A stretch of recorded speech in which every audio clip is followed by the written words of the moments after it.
Hello दोस्तों, कैसे हैं आप लोग। उम्मीद करता हूँ अच्छे होंगे, स्वस्थ होंगे और आप लोगों की स्टडी अच्छी चल रही होगी। तो दोस्तों, अभी तक हम लोग जो कर रहे हैं वो एमसीक्यू कर रहे हैं और एमसीक्यू इंडियन ज्योग्राफी पे कर रहे हैं। तो अभी हमने इंडियन ज्योग्राफी की एक क्लास लिया और उसमें हमने आपको इंडियन ज्योग्राफी के एमसीक्यू कराया और जो महत्वपूर्ण प्रश्न थे आपको हमने सॉल्व कराया। तो आज हमारी एमसीक्यू की सेकंड क्लास है और इस सेकंड क्लास में हम लोग देखेंगे हिमालय की पर्वत श्रेणियाँ जो हैं, तो उनकी हिमालय की पर्वत श्रेणियों के बारे में कौन कौन से प्रश्न बनते हैं जो कि आपके एग्जाम में पूछे जाते हैं। तो आइए शुरू करते हैं और देखते हैं कि हमारा पहला जो प्रश्न है वह क्या है। तो हम लोग अपने पहले प्रश्न की तरफ चलते हैं और देखते हैं कि हमारा जो पहला प्रश्न है दोस्तों वह क्या है। तो हमारा जो पहला प्रश्न है वह है कि निम्न वक्तव्यों पर विचार कीजिए तथा सही उत्तर का चयन नीचे दिए गए कोड से कीजिए। आपका प्रश्न कह रहा है कि निम्न वक्तव्यों का तथा विचार कीजिए तथा सही उत्तर का चयन नीचे दिए गए कोड से कीजिए। आपका कथन है हिमालय से निकलने वाली सभी नदियां सतत वाहिनी। आपका जो कथन है वह है हिमालय से निकलने वाली सभी नदियां सतत वाहिनी तथा कारण है हिमालय अपनी वर्षा का अधिकांश दक्षिण पश्चिमी मानसून से प्राप्त करता है। तो आपको यहाँ पे बताना है कि ऑप्शन ए है अ तथा ब दोनों सही है तथा ब अ की सही व्याख्या करता है। ऑप्शन बी है अ तथा ब दोनों सही है परंतु ब अ की सही व्याख्या नहीं करता है। आपका ऑप्शन सी है अ सही है परंतु ब गलत है। ऑप्शन डी है अ गलत है परंतु ब सही है। तो आपको यहाँ पे बताना है कि आपका कौन सा ऑप्शन सही है। ऑप्शन ए सही है, ऑप्शन बी सही है, ऑप्शन सी सही है, ऑप्शन डी सही है।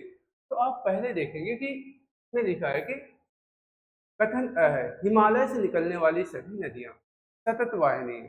तो जैसा कि आपको पता होगा कि जो हिमालय से निकलने वाली नदियां होती हैं वह जो हिमाद्री होती है, जो ग्लेशियर होते हैं वहां से निकलती हैं और यह हिमालय से निकलने वाली नदियां वर्ष भर इनमें जल की कमी नहीं होती, यह वर्ष भर प्रवाहित होती जाती। जैसे आपकी सिंधु नदी हुई, गंगा नदी हुई, सतलज नदी हुई और गंगा यमुना, ये सब जितनी भी नदियां हो गई यह सब हिमालय से निकलती हैं और यह नदियां आपकी हिमालय से निकलती हैं। सॉरी, हमने बताया कि ये जो गंगा है, यमुना है, ये सभी नदियां आपकी हिमालय से निकलती और यह नदियां वर्ष भर इनमें जल का प्रवाह बना रहता है और इसीलिए इनको सतत वाहिनी कहा जाता है। सतत वाहिनी ऐसी नदियों को कहा जाता है जिनमें जल का प्रवाह वर्ष भर बना रहता है, अर्थात कभी ऐसा नहीं होता कि यह नदियां गर्मी में सूख जाती हो और फिर से जब वर्षा का पानी होता है, जब बारिश होती है तो इसमें पानी आ जाता है। इसमें ऐसा नहीं होता।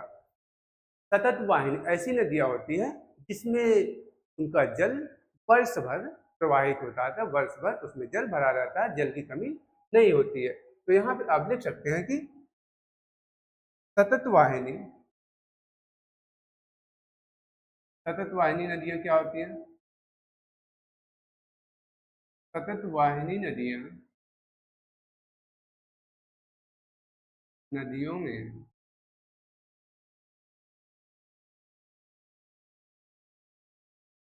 वर्ष भर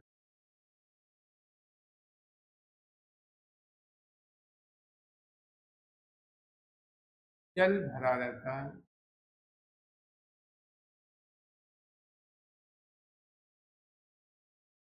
और दूसरी बात, सतत वाहिनी नदियां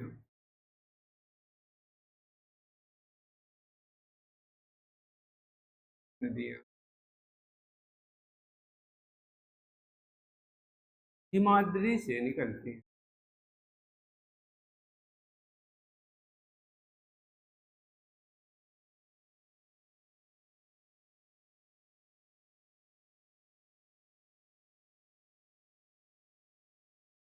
यह जो सतत वाहिनी नदियां होती है हमेशा हिम ग्लेशियर से निकलती हैं। अतः यहाँ हिमाद्री नहीं, आप हिम ग्लेशियर लिख लीजिए, हिम ग्लेशियर।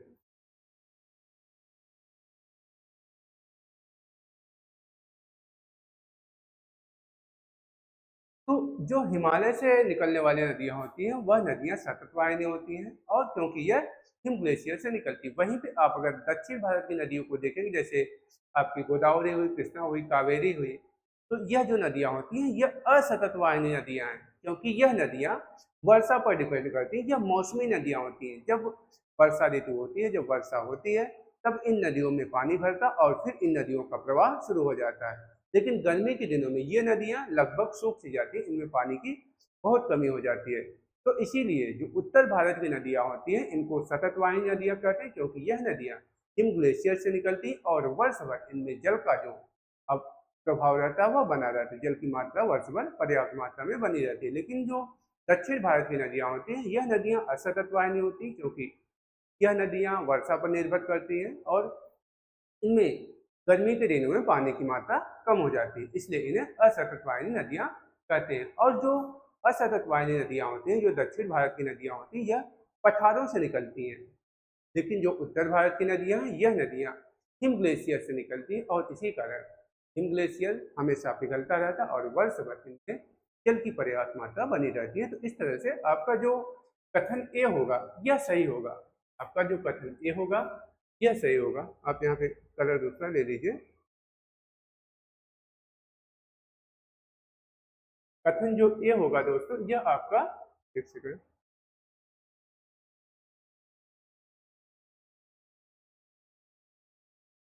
आपका जो कथन ये होगा यह सही होगा, क्योंकि हिमालय से निकलने वाली सभी नदियां सतत वाहिनी, हमने आपको बताया क्यों सतत वाहिनी, क्योंकि यह हिम ग्लेशियर से निकलती है और वर्ष भर इनमें जल की पर्याप्त मात्रा बनी रहती है।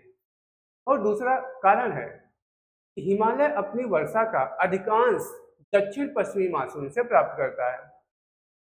हालांकि ये तो सही बात है कि जो हिमालय है यह अपनी वर्षा का अधिकांश भाग दक्षिण पश्चिम मानसून से प्राप्त करता है, लेकिन यहाँ पे कथन ये अपूर्ण है। आपका कथन ये होना चाहिए कि भारत अपनी दक्षिण पश्चिम अपनी वर्षा का अधिकांश भाग दक्षिण पश्चिम मानसून से प्राप्त होता है। तो कारण तो सही है भाई, हिमालय भी वर्षा का अधिकांश भाग जो होता है वह दक्षिण पश्चिम मानसून से ही प्राप्त करता है, यह सही है। कारण तो सही है, कथन भी सही है, कारण भी सही है, लेकिन जो कारण है वह कथन की सही व्याख्या नहीं कर रहा है। क्योंकि अगर यहीं पे होता, यहाँ पे आपका है कि हिमालय अपनी वर्षा का अधिकांश दक्षिण पश्चिम मानसून से प्राप्त करता है, कथन सही है, सॉरी कारण सही है, लेकिन यहीं पे अगर यह होता है कि भारत अपनी वर्षा का अधिकांश भाग दक्षिण पश्चिम मानसून से प्राप्त करता, अगर इस तरह से दिया गया होता तो आपका फिर कथन अ और ब दोनों सही होता तथा ब अ की सही व्याख्या करता होता। लेकिन यहाँ पे कथन अ और ब दोनों सही है, लेकिन जो कथन ब है वह अ की व्याख्या नहीं कर रहा है, तो आपका ऑप्शन बी यहाँ पे करेक्ट होगा। और क्या होगा कि अ तथा ब दोनों सही है, परंतु अ ब की सही व्याख्या नहीं कर रहा है, तो इस तरह से आपका ऑप्शन बी सही होता है। अब दोस्तों अगले नेक्स्ट क्वेश्चन की तरफ चलते हैं और देखते हैं हमारा जो अगला क्वेश्चन है वह क्या है। तो अगला क्वेश्चन हमारा है कि हिमालय की रचना समांतर वलय श्रेणियों से हुई है, जिसमें से प्राचीनतम श्रेणी है। हिमालय की जो रचना है वह समांतर वलय श्रेणियों से हुई है, और उसमें से पूछ रहा है कि उसमें से सबसे प्राचीन जो श्रेणी है वह कौन सी है। आपका ऑप्शन दिया है शिवालिक श्रेणी, ऑप्शन बी है निम्न हिमालय, ऑप्शन सी है बृहद हिमालय तथा ऑप्शन डी है धौलाधर श्रेणी। तो इसमें आपको बताना है कि इसमें सबसे प्राचीन हिमालय श्रेणी कौन सी है। Option A Shivalik, option B निम्न हिमालय, ऑप्शन डी सी बृहद हिमालय तथा ऑप्शन डी धौलाधर। तो यह जो दोस्तों ये आपका ये जो शिवालिक है ये तो आपकी जो मध्य हिमालय है, जो निम्न हिमालय है उसके बाद बना है, तो यह तो नवीन है। आपका निम्न हिमालय भी ये भी नवीन है। ये धौलाधर श्रेणी ये आपकी मध्य हिमालय में ये भी नवीन है। लेकिन सबसे जो प्राचीन है, सबसे पहले जो निर्माण होता है वह बृहद हिमालय का निर्माण होता है। यहाँ पे आपका ये बृहद हिमालय, तो सबसे पहले जो निर्माण होता है दोस्तों वह होता है बृहद हिमालय का। जब हिमालय का निर्माण होता है तो हिमालय का निर्माण किस तरह से होता है आपको बताते हैं हम।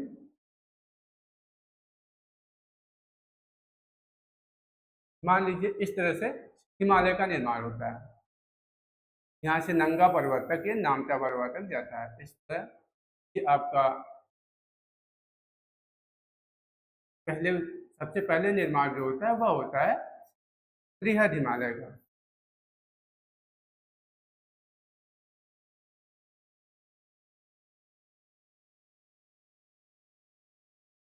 हालांकि होता है सबसे पहले ट्रांस हिमालय, लेकिन यहाँ पे आपको समझाने के लिए हम पहले बृहद हिमालय का निर्माण होगा, उसके बाद फिर किसका निर्माण होगा, उसके बाद फिर आपका जो हिमालय बनता है वह बनता है, दूसरा जो हिमालय है वह बनता है आपका मध्य हिमालय। के बाद मध्य हिमालय का निर्माण होता है।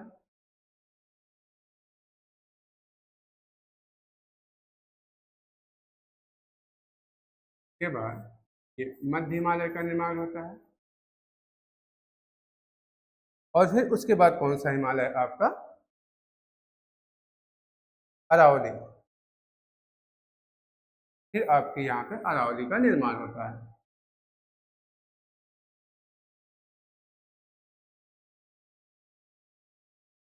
ये आपका अरावली का निर्माण होता है। इस तरह से आप देखेंगे कि पहले बृहद हिमालय बना, उसके बाद मध्य हिमालय, उसके बाद अरावली। ये आपका बृहद हिमालय है, ये आपका बृहद हिमालय है।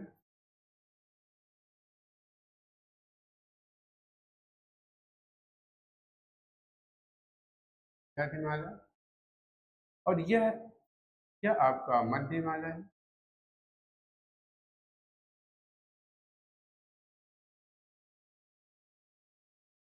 और ये आपका दोस्तों, यह आपकी शिवालिक श्रेणी। शिवालिक श्रेणी। तो आप देखेंगे कि जो बृहद हिमालय, इसका निर्माण कब होता है, तो इसका निर्माण होता है ओलिगोसीन काल में। का ओलिगोसीन काल में। ओलिगो ओलिगोसीन काल या युग लिख सकते हैं। और यह ओलिगोसीन काल आपका कब से कब चलता है, तो 25 लाख से, यह 25 से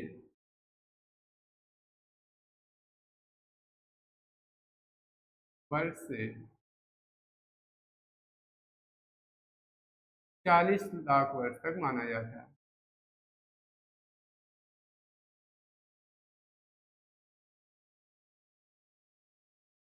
और जो मध्य हिमालय है, तो यह इसका निर्माण कब होता है, इसका जो निर्माण होता है दोस्तों वह होता है, ये मध्य हिमालय का निर्माण कब होता है,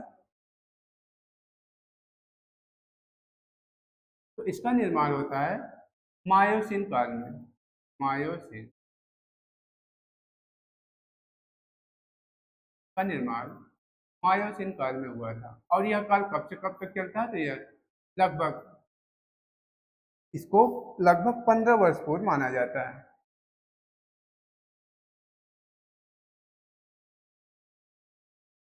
15 लाख वर्ष पूर्व।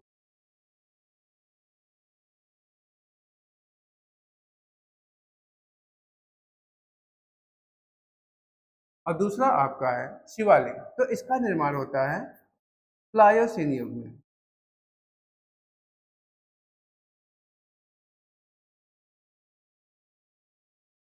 प्लायोसीन काल में इसका निर्माण होता है। और यह इसका जो काल माना जाता है वह 1 लाख, यहाँ लिखा है, ठीक है, 1 लाख नहीं, ये 14 लाख है।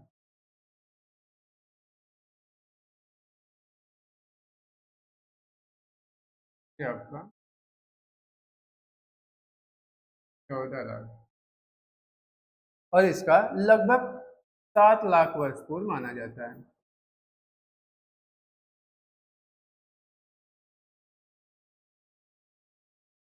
तो इस तरह से आपने देखा कि जो सबसे पुराना आपका हिमालय, जो सबसे प्राचीन है, वह आपका बृहद हिमालय, जो कि सॉरी ओलिगोसीन यहाँ पे है, का निर्माण जो होता है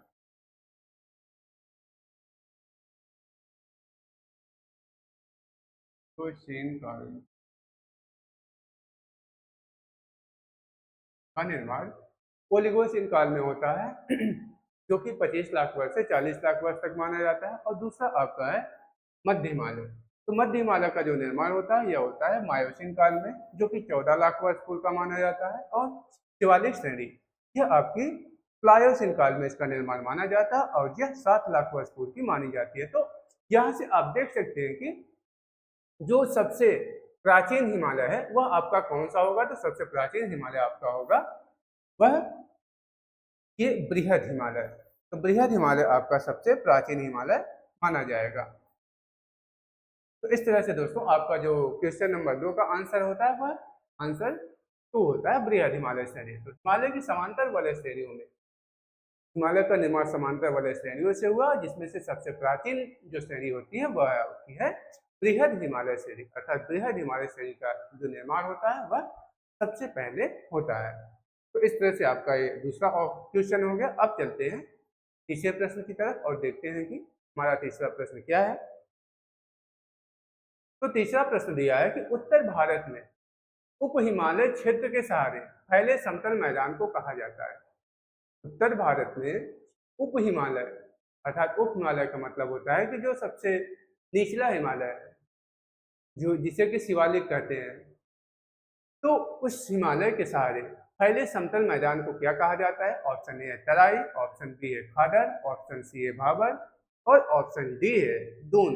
तो आपको बताना है कि जो उत्तर भारत में जो उप हिमालय उसके सहारे मतलब जो सबसे नीचे वाला हिमालय उसके सहारे जो भी मैदानी क्षेत्र है उस मैदानी क्षेत्र को हम किस नाम से जानते हैं।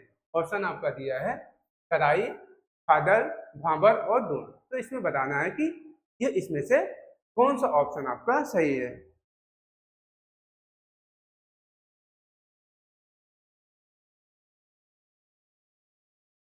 तो आपको बताना है कि इसमें से कौन सा ऑप्शन सही है। तो उप हिमालय क्षेत्र के सहारे जो मैदान है उसे क्या कहा जाता है। तो जो उप हिमालय क्षेत्र के सहारे मैदान होता है तो आपको हम बताते हैं।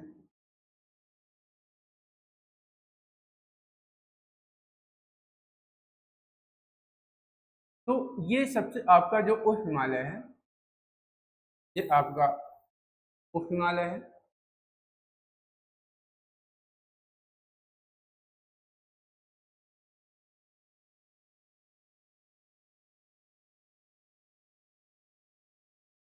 ये आपका उप हिमालय है।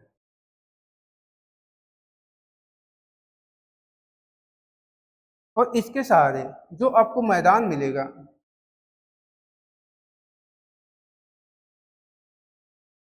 इसके सहारे जो आपको मैदान मिलता है पूछ रहा है कि इसको क्या कहते हैं।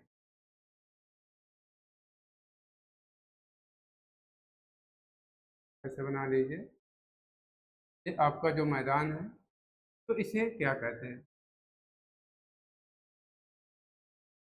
तो आपको पता होगा कि जो उप हिमालय है उसके सहारे जो विस्तृत मैदान है जो सिंधु से लेकर तीस्ता तक जो आपका मैदान है उसे क्या कहा जाता है। उसको कहा जाता है भाबर क्षेत्र और वह कंकड़ तथा बजरी से निर्मित होता है। तो आपका जो उप हिमालय के सहारे जो फैला मैदान होता है उस मैदान का विस्तार कहाँ से कहाँ तक होता है। उस मैदान का जो विस्तार होता है वह आपका सिंधु नदी से लेकर तीस्ता नदी तक पाया जाता है। और उसकी चौड़ाई की बात करें तो उसकी चौड़ाई 8 से 14 किलोमीटर होती है या 16 किलोमीटर होती है और वह बजरी तथा कंकड़ से बना हुआ होता है।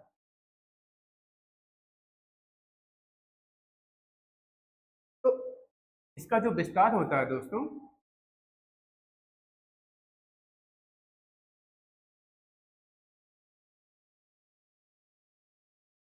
तो जो विस्तार होता है यह सिंधु से लेके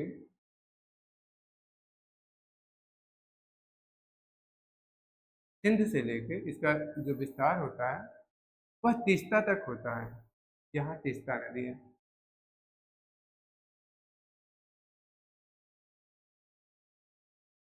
का विस्तार सिंधु नदी से तीस्ता नदी तक होता है। और इसकी अगर हम लोग चौड़ाई की बात करें तो इसकी चौड़ाई 8 से लेकर इसकी जो चौड़ाई होती है इसकी चौड़ाई की चौड़ाई कितनी है, तो इसकी चौड़ाई 8 से लेके 14 किलोमीटर तक, 16 किलोमीटर तक है। की चौड़ाई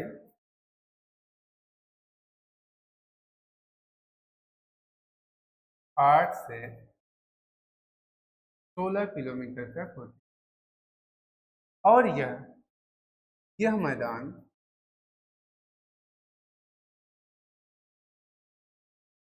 कंकड़ तथा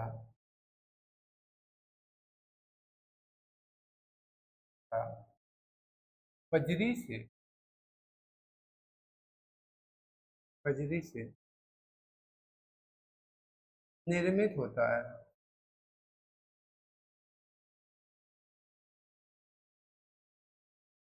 और इसे भाबर कहते हैं, इसे भाबर मैदान कहते हैं।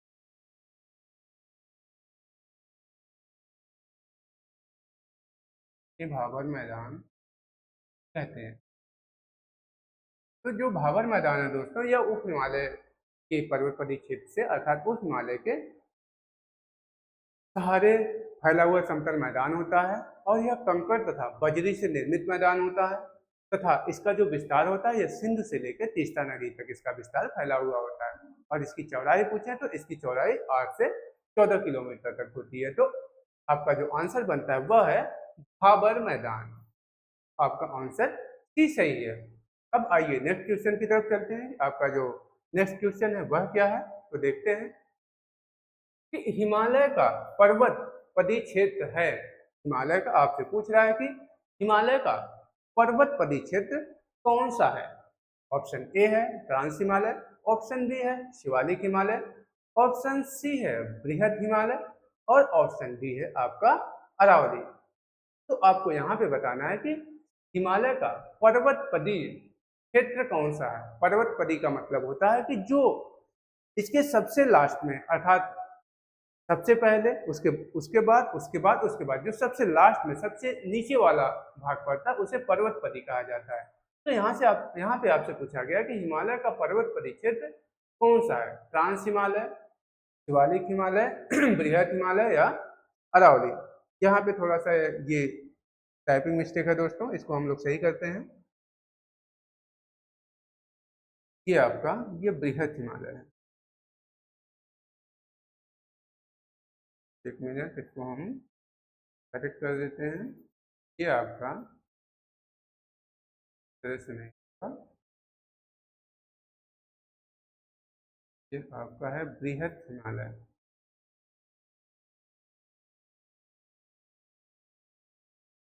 ये आपका है बृहद हिमालय। तो आपको बताना है कि हिमालय का पर्वतपदी क्षेत्र कौन सा है। तो जैसा कि आपको पता है कि आपका जब हिमालय का निर्माण होता है तो हिमालय का जो निर्माण होता है दोस्तों, तो वह किस तरह से होता है। तो सबसे पहले आपका ट्रांस हिमालय बनता है। सबसे पहले यह आपका ट्रांस हिमालय है। ये आपका सबसे पहले ट्रांस हिमालय है।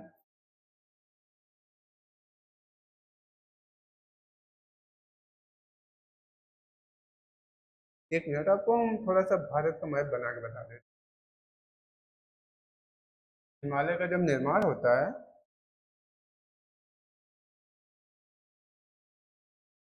मान लीजिए आपका भारत है,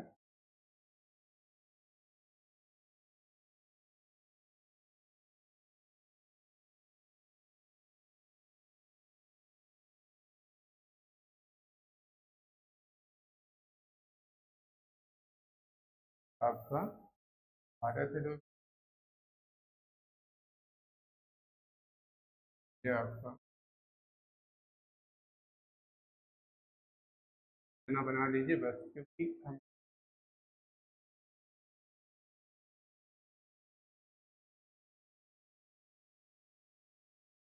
ठीक।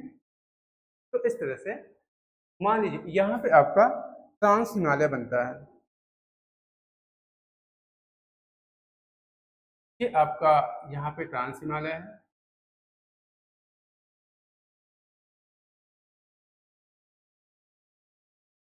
ये आपका ट्रांस हिमालय है।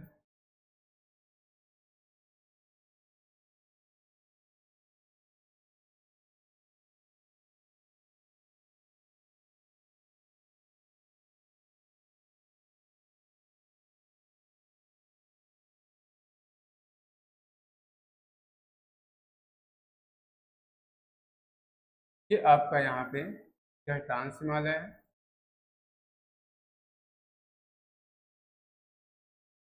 और उसके बाद फिर यहाँ पे आपका ये बृहद हिमालय मिलेगा। यहाँ पे आपका फिर उसके बाद बृहद हिमालय का विस्तार मिलता है।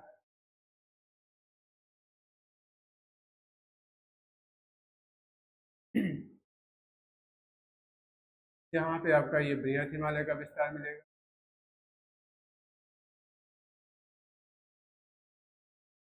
और उसके बाद फिर आपको उसके बाद फिर आपको लघु हिमालय मिलेगा।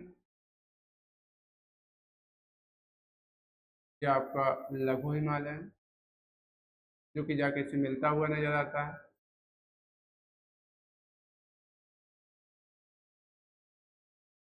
और सबसे लास्ट में जो मिलेगी वह आपकी होगी शिवालिक श्रेणी। और इस तरह से जो सबसे लास्ट में मिलती है वह आपकी मिलती है शिवालिक श्रेणी।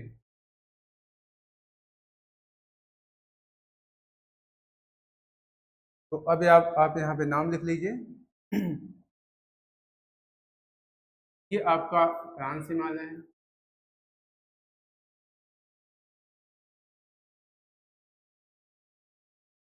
ट्रांस हिमालय, बृहद हिमालय,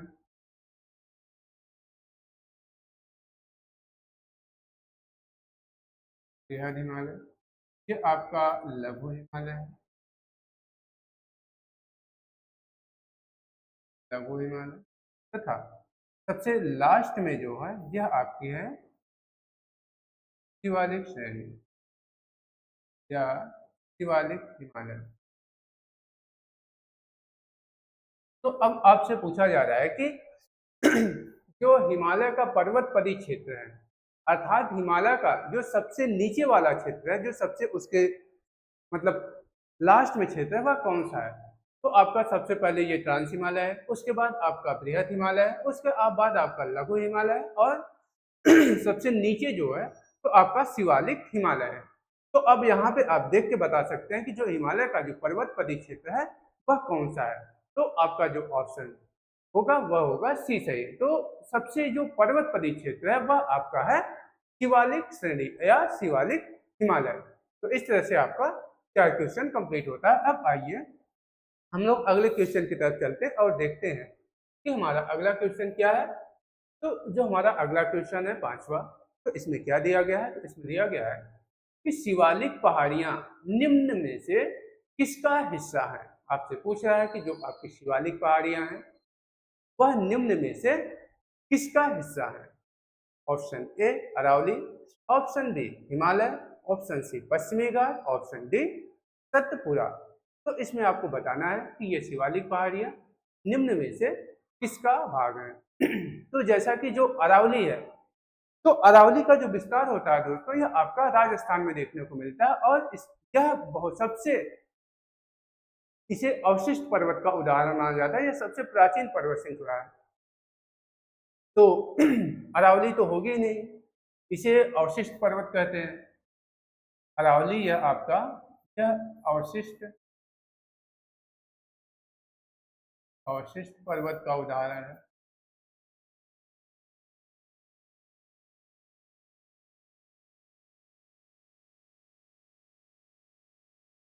यह अवशिष्ट पर्वत का उदाहरण है। और दूसरा तीसरा आप देखेंगे पश्चिमी घाट। तो जो पश्चिमी घाट है तो यह एक ब्रह्मस्रोत पर्वत है। यह आपका जो भारत का पश्चिमी घाट अर्थात जो दक्षिण में भारत के पश्चिम में पाया जाता है। तो यहाँ पे जो शिवालिक श्रेणियां वह यहाँ पे उसका हिस्सा होने का कोई सवाल ही नहीं होता। और अगला है आपका सतपुरा। तो जो सतपुरा है यह भी आपकी यह मध्य प्रदेश में स्थित है, अर्थात यह विंध्य पर्वत के पास है। सतपुरा और विंध्य पर्वत ये दोनों समांतर पर्वत श्रेणियां, इन्हीं के बीच से जो नर्मदा नदी है उसका प्रभाव होता है। तो इससे भी ये शिवालिक पहाड़ियों का कोई भी लेना देना नहीं है। तो आपका जो आंसर होगा वह होगा हिमालय। तो जैसा कि हमने अभी आपको बताया था कि जो हिमालय है, हिमालय का जब निर्माण होता है तो सबसे पहले ट्रांस हिमालय होता है, उसके बाद फिर महान हिमालय, उसके बाद मध्य हिमालय, उसके बाद शिवालिक श्रेणी। तो जो ये शिवालिक श्रेणी है यह हिमालय का ही हिस्सा है। तो आपका जो ऑप्शन डी होगा वह करेक्ट होगा, क्योंकि वह उसी का हिस्सा है। अगला क्वेश्चन है, शिवालिक श्रेणी का निर्माण हुआ था किस काल में हुआ था? इओजोइक काल, पैलियोजोइक काल, मेसोजोइक काल तथा सोनोजोइक काल। तो आपको बताना है कि जो शिवालिक श्रेणी है, तो शिवालिक श्रेणी का निर्माण कब हुआ है? इओजोइक काल में, पैलियोजोइक काल में, मेसोजोइक काल में या सोनोजोइक काल में? तो आपको बताना है इसका निर्माण कब हुआ था शिवालिक श्रेणी का।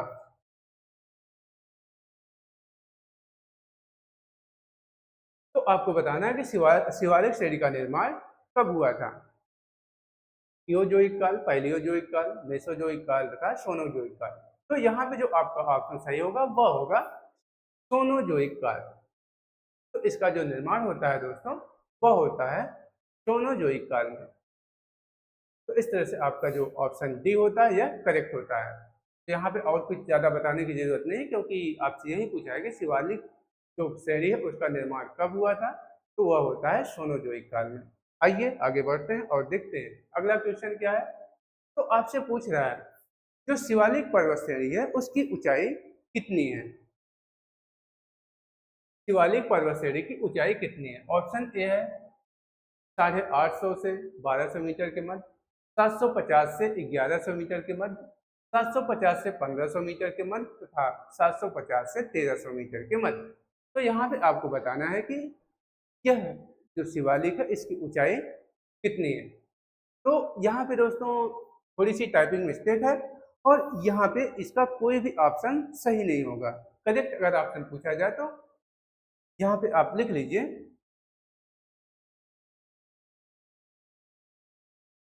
ऑप्शन ई भी लिख लीजिए 900 से 1100 सॉरी 900 से 1100 मीटर के मध्य।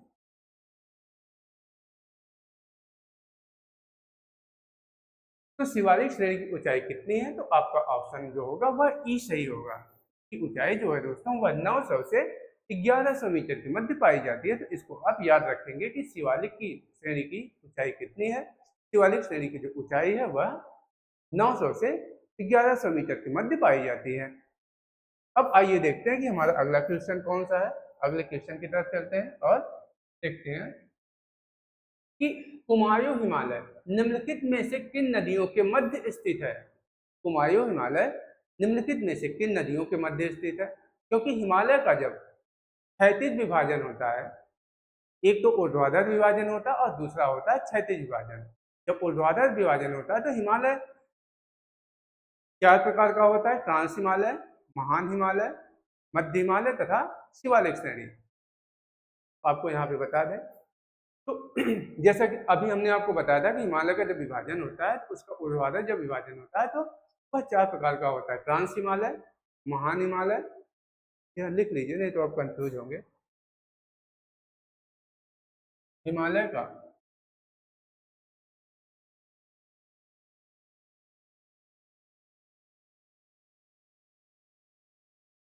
ऊर्ध्वाधर विभाजन,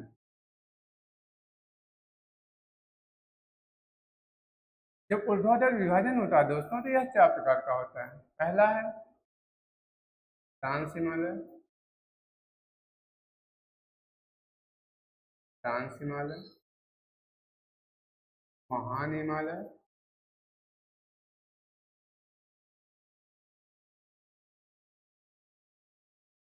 मध्य हिमालय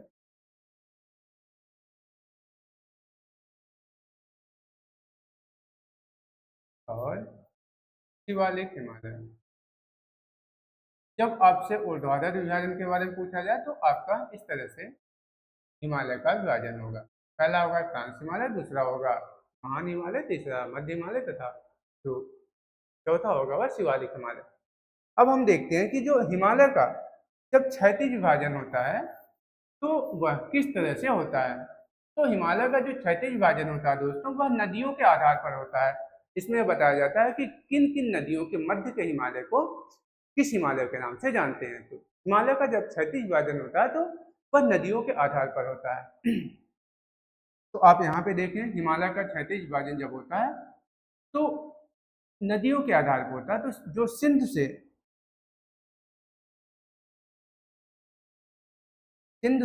सतलज तक जो होती है उसे पंजाब हिमालय कहते हैं।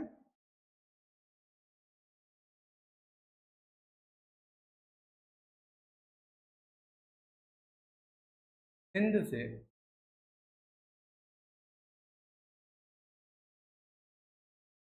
सिंधु नदी से सिंध नदी से सतलज तक, सतलज,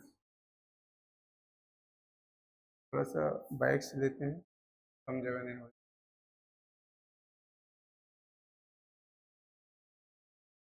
ये आपका है सिंधु नदी।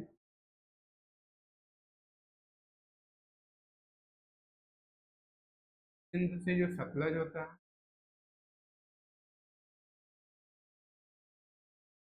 और फिर सतलज से तीस्ता नदी के मध्य, सतलज से काली,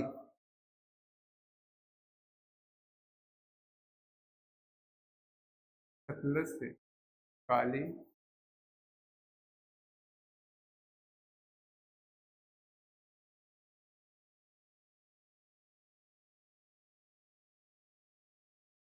काली से तीस्ता, और उसके बाद फिर ब्रह्मपुत्र।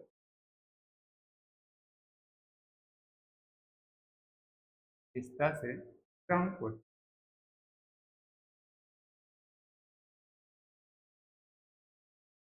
इस तरह से तो हिमालय का जो क्षैतिज विभाजन होता है तो वह नदियों के आधार पर होता है। और किन किन नदियों के मध्य? तो हिमालय सिंध से लेकर सतलज तक, सतलज से काली तक, काली से तीस्ता तक, तीस्ता से ब्रह्मपुत्र तक। अब इसको हम लोग नाम देते हैं कि जो सिंधु से लेके सतलज तक हिमालय होता है, ये आपका हिमालय है सिंधु से लेके सतलज तक। और फिर ये सतलज से काली तक इसका विस्तार हुआ, फिर काली से तीस्ता तक,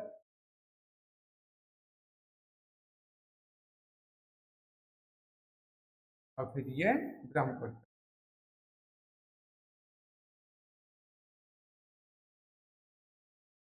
तो अब इनका हम नाम देखेंगे कि जब इन हिमालय का नदियों के आधार पर विभाजन होता है तो उसे हम किस किस नाम से जानते हैं। तो जो सिंधु नदी से सतलज नदी तक जो हिमालय का विस्तार होता है उसे हम किस नाम से जानते हैं? सिंध से सतलज नदी तक का जो हिमालय होता है उसे हम पंजाब हिमालय कहते हैं। पंजाब हिमालय, पंजाब हिमालय। और सतलज से काली तक का जो भाग होता है उसे हम कुमायूं हिमालय के नाम से जानते हैं। हिमालय। और उसके बाद काली से जो तीस्ता तक के मध्य का भाग होता है इसे हम नेपाल हिमालय कहते हैं। नेपाल हिमालय। और इसके बाद जो तीस्ता से ब्रह्मपुत्र तक का भाग होता है उसे हम असम हिमालय के नाम से जानते हैं। असम हिमालय। तो यह आपसे नदियों के आधार पर हिमालय का विभाजन पूछता है कि सिंध से लेके सतलज तक का जो हिमालय होता है उसको किस हिमालय के नाम से जानते हैं? वो पंजाब हिमालय होता है या सिंध हिमालय कहते हैं। जो सतलज से काली तक के मध्य का होता है वह कुमायूं हिमालय होता है, तथा काली से तीस्ता तक के मध्य के हिमालय को नेपाल हिमालय कहते हैं, तथा तीस्ता से मध्य जो ब्रह्मपुत्र के मध्य का हिमालय होता है उसे असम हिमालय के नाम से जानते हैं। और जो ये कुमायूं हिमालय होता है तो यहाँ पे आप लिख लीजिए कि कुमायूं हिमालय सबसे छोटा हिमालय होता है।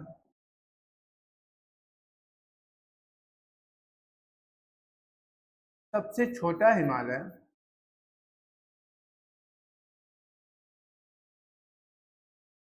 सबसे छोटा हिमालय, अर्थात सबसे कम लंबाई इसी की होती है, आप ऐसे लिख लीजिए।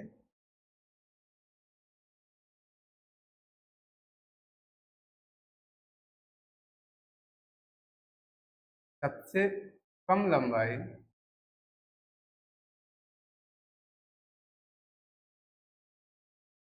हुमायूं हिमालय की है।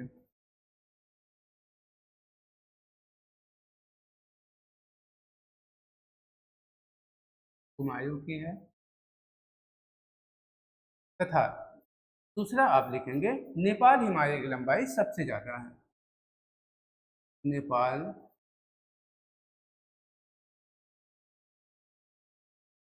हिमालय की लंबाई लंबाई सबसे ज्यादा है। सबसे ज्यादा है। तो इस तरह से आप देख रहे हैं कि जो आपका कुमायूं हिमालय है सबसे छोटा हिमालय होता है, तथा जो नेपाल हिमालय होता है यह सबसे बड़ा हिमालय होता है।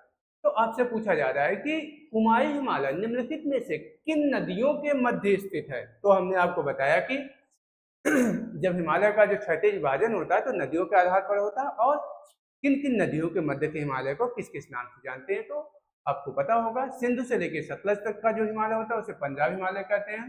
सतलज से काली तक के मध्य का हिमालय कुमायूं हिमालय है, तथा काली से तीस्ता तक के मध्य का हिमालय असम हिमालय, सॉरी नेपाल हिमालय, तथा तीस्ता से ब्रह्मपुत्र के मध्य का हिमालय जो है वह आपका असम हिमालय है। तथा सबसे कम लंबाई कुमायूं की है, तथा नेपाल हिमालय की लंबाई सबसे ज्यादा है, सर्वाधिक है।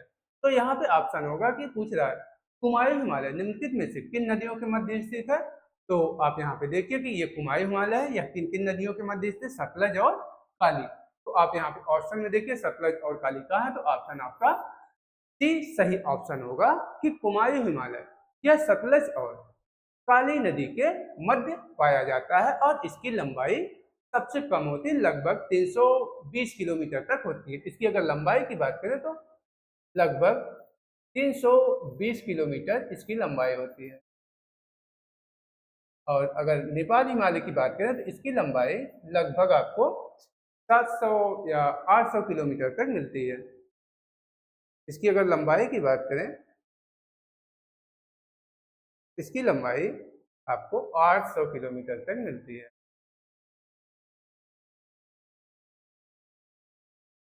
800 किलोमीटर। और अगर पंजाब हिमालय की बात करें तो इसकी लंबाई आपको 560 किलोमीटर तक मिलती है। यह लगभग 560 किलोमीटर लंबा है। तो इस तरह से हमने आपको बता दिया कि हिमालय का क्षैतिज विभाजन किस प्रकार से होता है, किन किन नदियों के मध्य कौन कौन सा हिमालय स्थित है, और कौन सा हिमालय सबसे बड़ा है, कौन सा हिमालय सबसे छोटा है, और किसकी लंबाई कितनी है। तो यहाँ पे आपको जो आपका चारों ऑप्शन है चारों कंप्लीट हो जाते हैं कि सिंधु से लेकर सतलज तक, सिंधु सतलज पंजाब हिमालय, काली और तेस्ता के मध्य, काली और तेस्ता के मध्य नेपाल हिमालय, सतलज और काली के मध्य आपका कुमायूं हिमालय, तथा तेस्ता और ब्रह्मपुत्र के मध्य आपका असम हिमालय देखने को मिलता है। तो इस तरह से आपका चारों ऑप्शन यहाँ पे एक्सप्लेन हो जाते हैं। तो जैसा कि आपने देखा दोस्तों कि आपको एक क्वेश्चन से हमने 3-4 क्वेश्चन करने में मदद की, आपका पूरा यहाँ से क्लियर हो जा रहा है। तो अब चलते हैं अगले क्वेश्चन की तरफ, और अगला हमारा प्रश्न है प्रश्न नंबर 9, और उसमें देखेंगे कि इसमें क्या चीजें पूछी गई है। तो हमारा प्रश्न नंबर 9 है। 9 में क्या कहा गया है, तो कहा गया है कि लघु हिमालय स्थित है मध्य में, अर्थात प्रश्न पूछ रहा है कि जो हमारा लघु हिमालय है वह किसके मध्य में स्थित है। ऑप्शन ए है ट्रांस हिमालय, ऑप्शन बी है महान हिमालय, ऑप्शन ए है ट्रांस हिमालय और महान हिमालय, ऑप्शन बी है शिवालिक और महान हिमालय, ऑप्शन सी है ट्रांस हिमालय और शिवालिक, ऑप्शन डी है शिवालिक और ब्रह्म हिमालय के मध्य। तो आपको यहाँ पे बताना है कि जो हमारा लघु हिमालय है यह किसके किसके मध्य पाया जाता है। तो आपको हम बताते हैं कि हिमालय किस तरह से उसका विस्तार हुआ है। तो जैसा कि आप जानते हैं आपका ये, आप पहले मैप ले लीजिए, ये आपका भारत का मैप है। आप दोस्तों मैप ऐसे चीज भी बनाते रहा करिए, क्योंकि इससे होता क्या है ना कि आपका मैप जो होता है, हमेशा मैप आपसे बनता रहेगा। और मैप तो आपको बहुत जरूरी है, क्योंकि जब आप मेंस देंगे तो आपको वहाँ पे कोई भी चीज जब एक्सप्लेन करना होगा तो आपको मैप तो पक्का बनाना पड़ेगा, क्योंकि बिना मैप के ज्योग्राफी में आप बहुत ज़्यादा इफेक्टिव आंसर नहीं लिख सकते हैं। इसलिए मैप पे आप लोग विशेष फोकस करिए। तो इस तरह से आपका इंडिया का मैप हो गया। अब यहाँ पे आपको दिखाना है कि जो हिमालय का निर्माण होता है वह किस तरह से होता है। जो हिमालय का निर्माण हुआ है, महान हिमालय, मध्य हिमालय, शिवालिक हिमालय, तो उनका जो क्रम है वह किस प्रकार से है। तो लेते हैं, कलर दूसरा लेते हैं, एक सेकंड, ओ सॉरी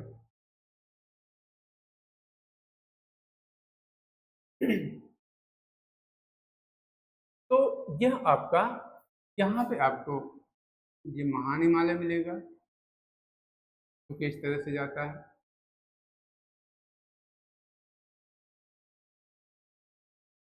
ये आपका महान हिमालय यहाँ पे मिलेगा। और दूसरा जो हिमालय आपका होता है वह होता है दोस्तों, दूसरा जो मिलेगा वह आपका लघु हिमालय यहाँ पे मिलेगा।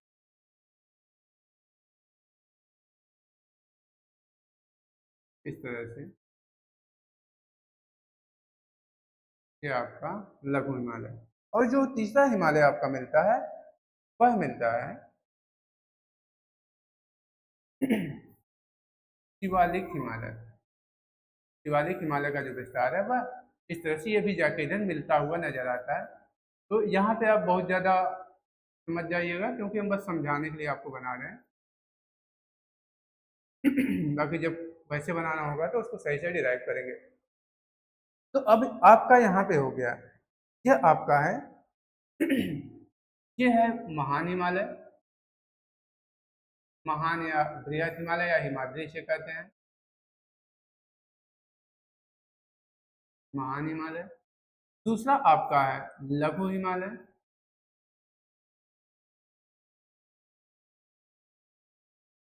लघु हिमालय। और तीसरा है दोस्तों, यह आपकी है शिवालिक हिमालय,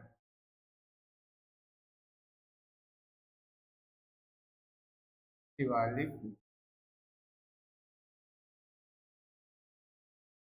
तो अब आप खुद बताइए, आपसे प्रश्न क्या पूछा जा रहा है कि लघु हिमालय किसके किसके मध्य स्थित है। लघु हिमालय आपसे पूछा जा रहा है किसके किसके मध्य स्थित है। तो आपका ऑप्शन ए है ट्रांस हिमालय और महान हिमालय। तो आपका ये लघु हिमालय है।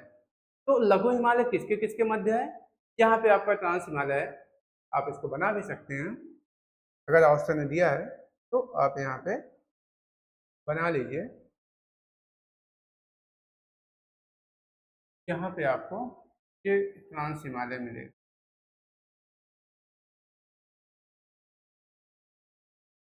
लोकेशन बहुत करेक्ट नहीं है, लेकिन बस समझाने के लिए मैं बना रहा हूँ। आप इसे बहुत ज़्यादा ध्यान, बस देखिए कि किसके किसके मध्य कौन सा। ये आपका है ट्रांस हिमालय,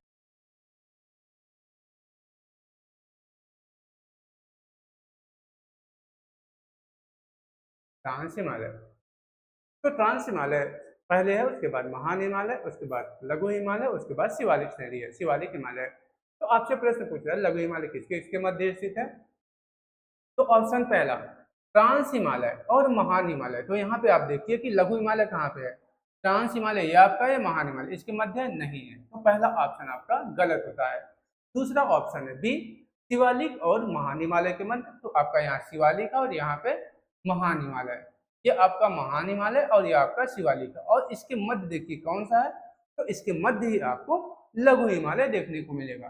तो आपका ऑप्शन बी जो है यह करेक्ट ऑप्शन होता है। तीसरा वैसे ही गलत हो जाएगा, ट्रांस हिमालय और शिवालिक के मध्य, ये भी गलत। और चौथा ये भी गलत। इस तरह से जो आपका लघु हिमालय होगा दोस्तों, यह आपका होगा महान हिमालय तथा शिवालिक हिमालय के मध्य अवस्थिति, महान हिमालय तथा शिवालिक हिमालय के मध्य पाई जाएगी। इस तरह से आपका 9वां क्वेश्चन कंप्लीट होता है। अब आइए 10वें क्वेश्चन की तरफ चलते हैं, और 10वां क्वेश्चन हमारा क्या है, तो वह है निम्नलिखित में कौन सबसे नवीन पर्वत श्रृंखला है। यहाँ पे थोड़ा सा टाइपिंग मिस्टेक है, इसको सही करते हैं।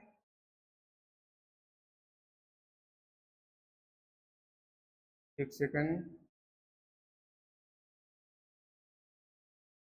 ओ माय गॉड, यहाँ पे ब्लैक लगाइए, फिर आप व्हाइट लीजिए, ऐसे लिखा जाएगा।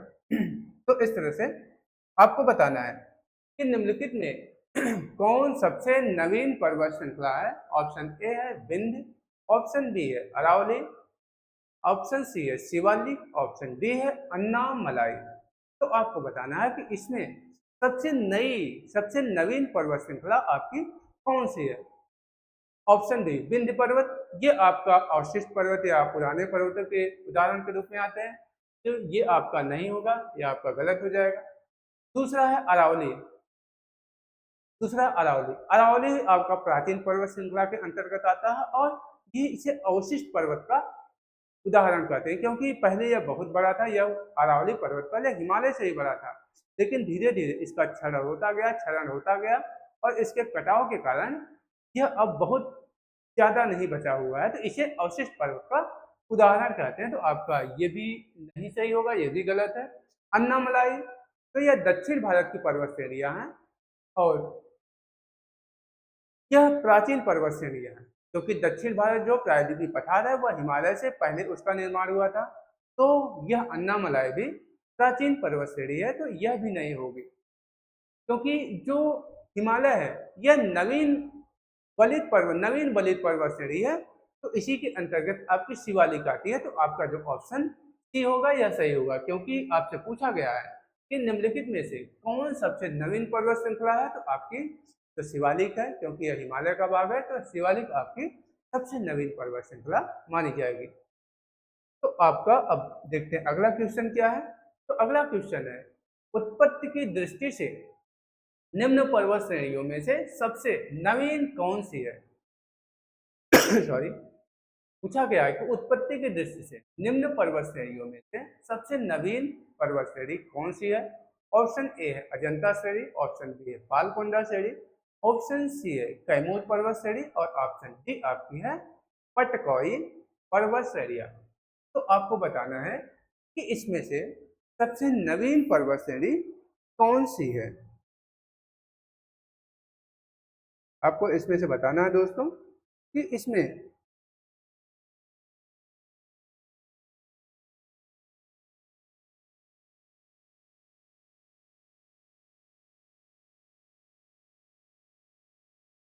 आपको बताना है कि इसमें सबसे नवीन पर्वत श्रेणी कौन सी है। तो जो अजंता है दोस्तों, यह आपकी प्राचीन पर्वत श्रेणी है। जो अजंता पर्वत श्रेणी है यह आपकी प्राचीन पर्वत श्रेणी, यह नहीं होगा। पालकुंडा ये भी प्राचीन पर्वत श्रेणी के अंतर्गत आता है।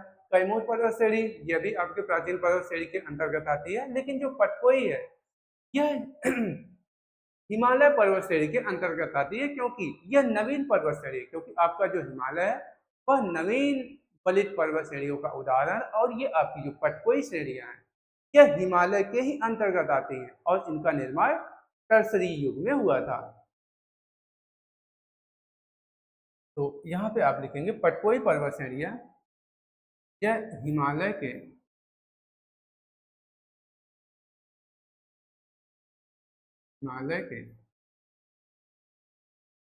अंतर्गत आती हैं, और इनका निर्माण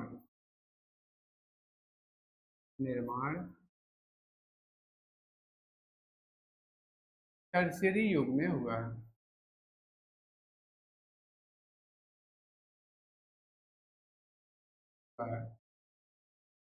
तो इसलिए जो सबसे नवीन पर्वत श्रेणी होगी वह होगी आपकी पटकोई पर्वत श्रेणियां, जो कि हिमालय के अंतर्गत आती है तथा इनका निर्माण टर्सरी युग में हुआ है। तो इस तरह से आपका जो क्वेश्चन नंबर 11 है वह सही है।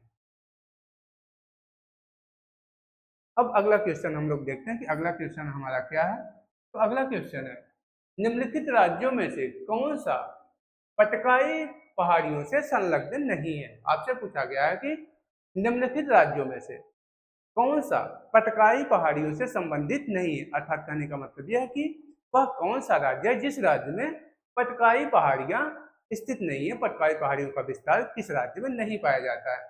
तो ऑप्शन ए है नागालैंड, ऑप्शन बी है त्रिपुरा, ऑप्शन सी है मणिपुर, ऑप्शन डी आपका है मिजोरम। तो इसमें बताना है कि वह कौन सा राज्य है, आपको इसमें बताना है वह कौन सा राज्य है जिसमें पटकाई पर्वत श्रेणियों का विस्तार देखने को नहीं मिलता है। तो आप देखेंगे, पहले हम लोग देखेंगे पटकाई जो पहाड़ियां हैं इनका विस्तार किन किन राज्यों में है।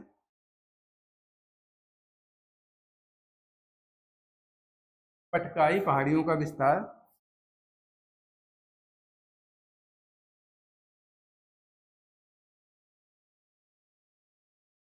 पटकाई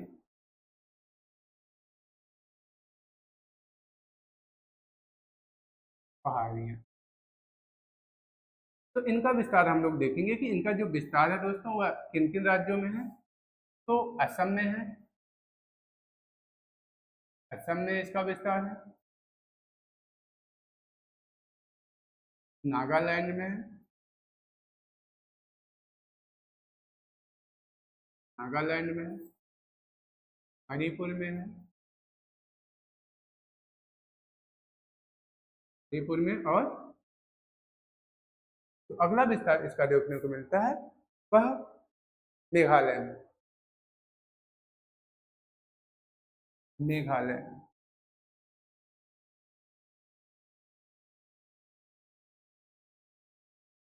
तो जो इसका विस्तार है दोस्तों वह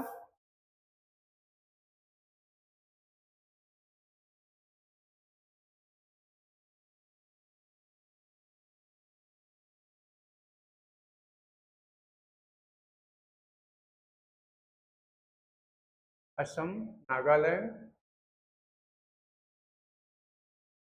एक मिनट दोस्तों, असम में इसका विस्तार है, नागालैंड में, मणिपुर में, मेघालय में।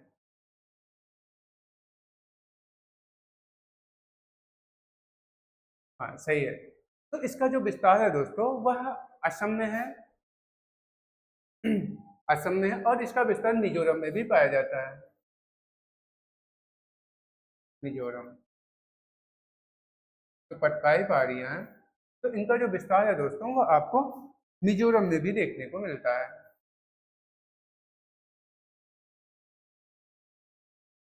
मिजोरम। इनका जो विस्तार है वह आपको मिजोरम में देखने को मिलेगा, असम में, नागालैंड, मणिपुर, मेघालय और मिजोरम। तो इस तरह से आपका ऑप्शन क्या क्या है। तो पटकाई पहाड़ियों कहाँ से संलग्न नहीं है, तो यह नागालैंड में भी है, ये मणिपुर में है, मिजोरम में भी है, त्रिपुरा में नहीं है, और त्रिपुरा में आपको मिजो पहाड़ियां पाई जाती हैं। तो आप लिख सकते हैं कि त्रिपुरा में,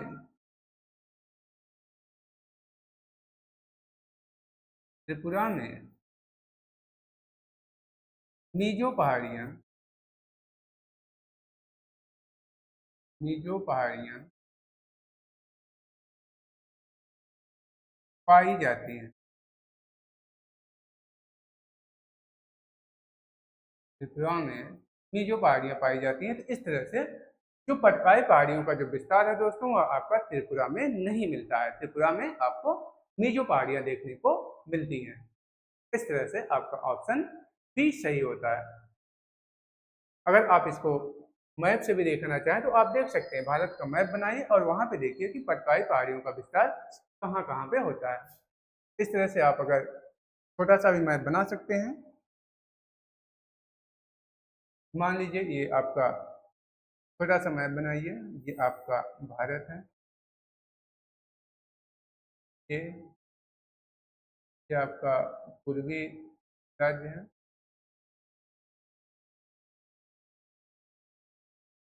एक मिनट।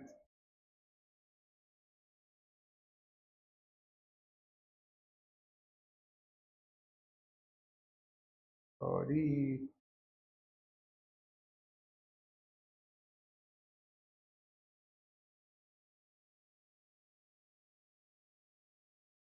ऐसे बस।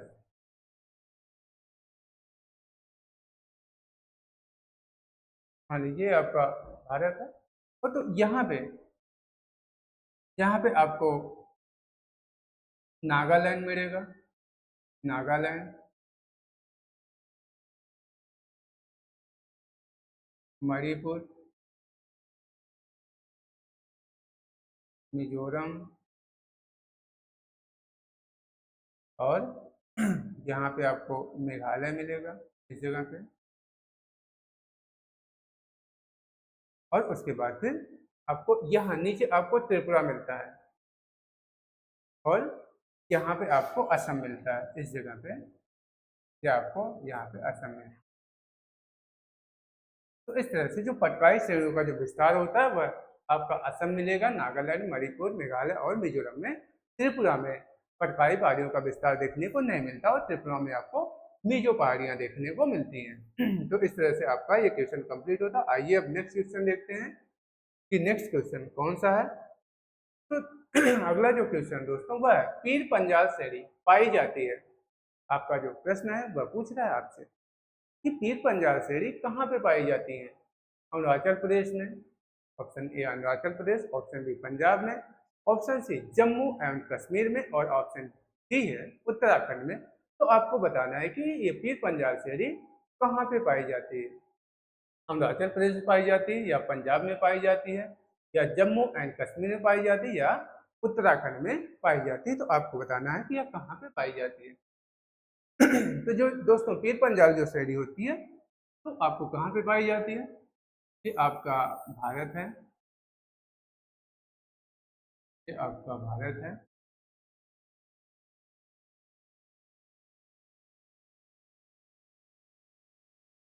भारत है।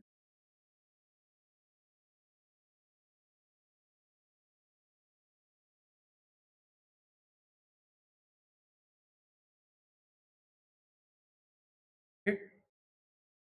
तो यह आपका भारत है दोस्तों।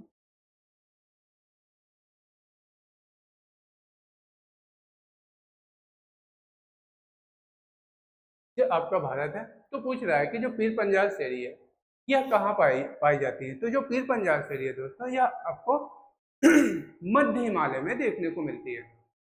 तो मध्य हिमालय आपका कहाँ मिलता है। तो यहाँ पे आपको मिलेगा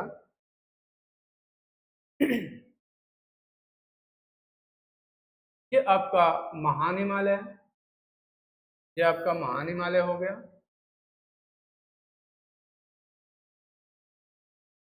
ये आपका महान हिमालय हो गया।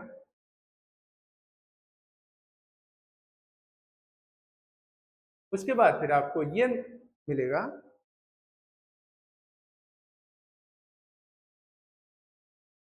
ये आपको मिलेगा लघु हिमालय।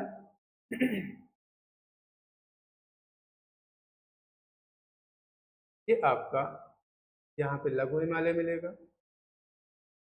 और उसके बाद फिर आप देखेंगे आपका शिवालिक हिमालय यहाँ पे मिलेगा इस तरह से। यहाँ पे आपको शिवालिक हिमालय देखने को मिलेगा। ये आपका शिवालिक हिमालय है।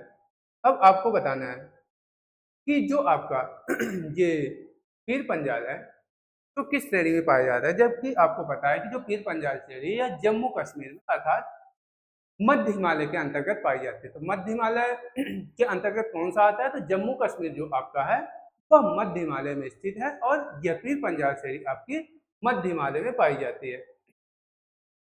तो ये आपका मध्य हिमालय है। मध्य हिमालय, ये आपका महान हिमालय है। महान हिमालय,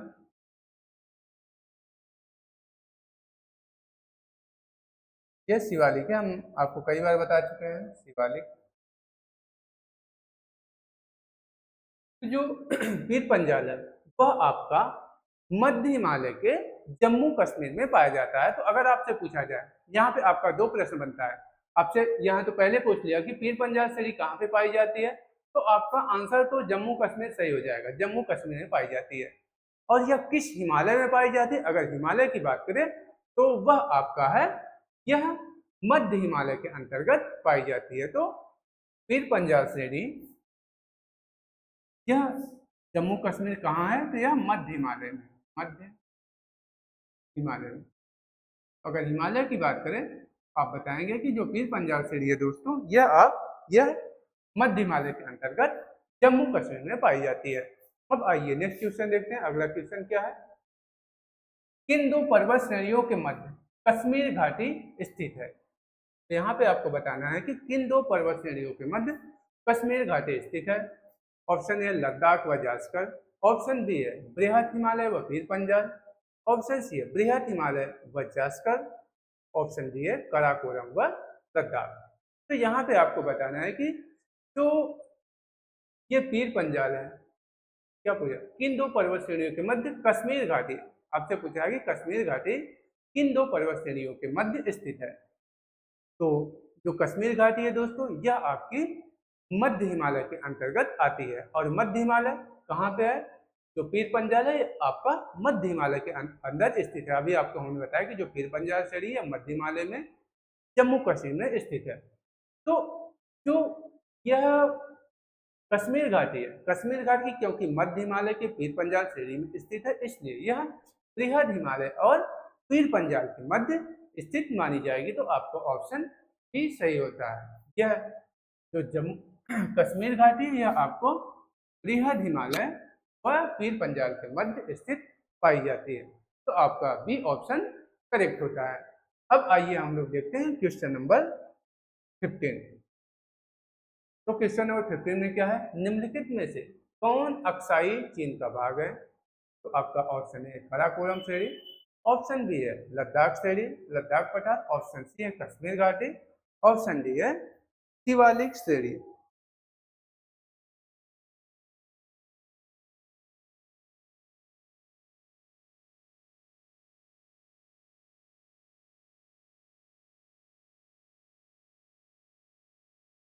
तो आपसे पूछा गया है कि इसमें अक्साई चीन का भाग कौन सा है। आपसे पूछा गया कि अक्साई चीन का भाग कौन सा है। तो काराकोरम श्रेणी, लद्दाख का पठार, कश्मीर घाटी तथा शिवालिक श्रेणी। अब हम लोग देखते हैं आखिर अक्साई चीन है क्या।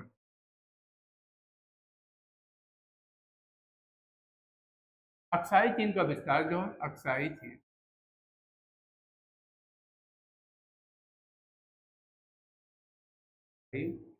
चीन, इसे चीन लिखते हैं, अक्साई चीन।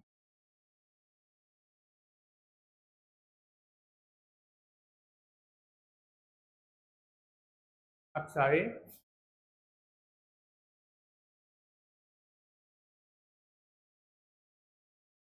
अक्साई चीन।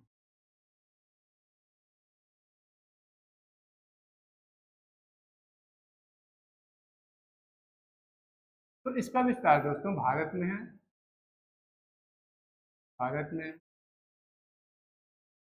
पाकिस्तान में है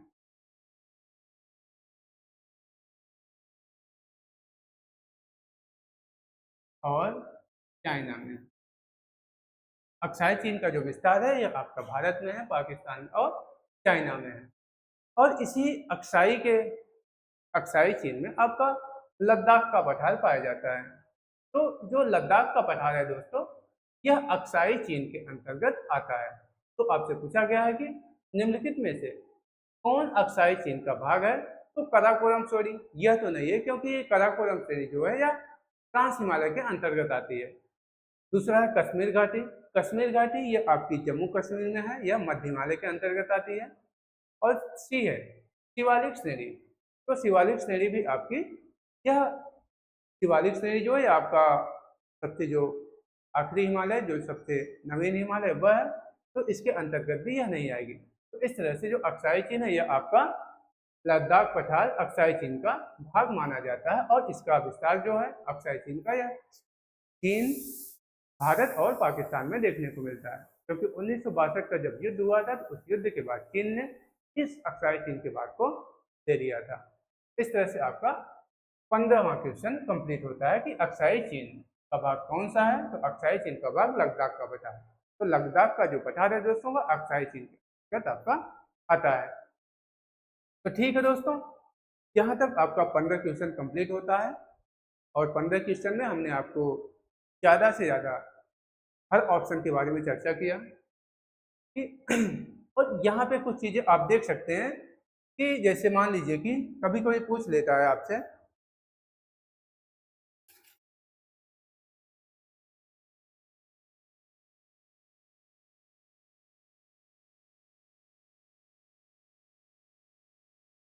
कभी कभी आपसे पूछ लेता है कि जो हिमालय की पर्वत श्रेणियां हैं उनका उत्तर से दक्षिण क्रम लगाइए। तो आप इस तरह से देख लीजिए, हिमालय की श्रेणियों का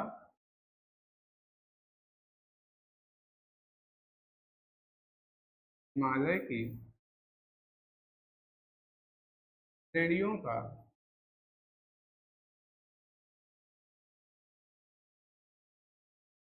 उत्तर से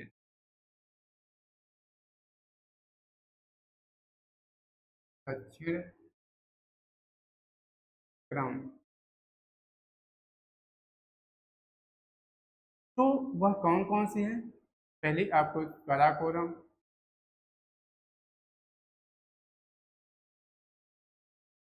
काराकोरम, दूसरी लद्दाख,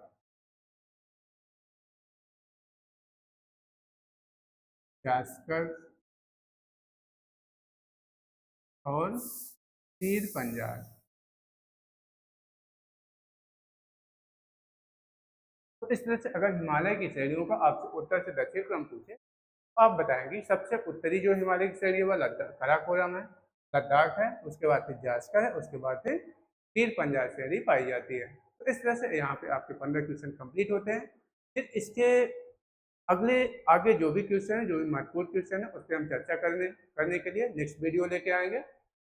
अगर ये वीडियो आपको पसंद आया तो लाइक करें, शेयर और सब्सक्राइब करें। तब तक के लिए धन्यवाद दोस्तों।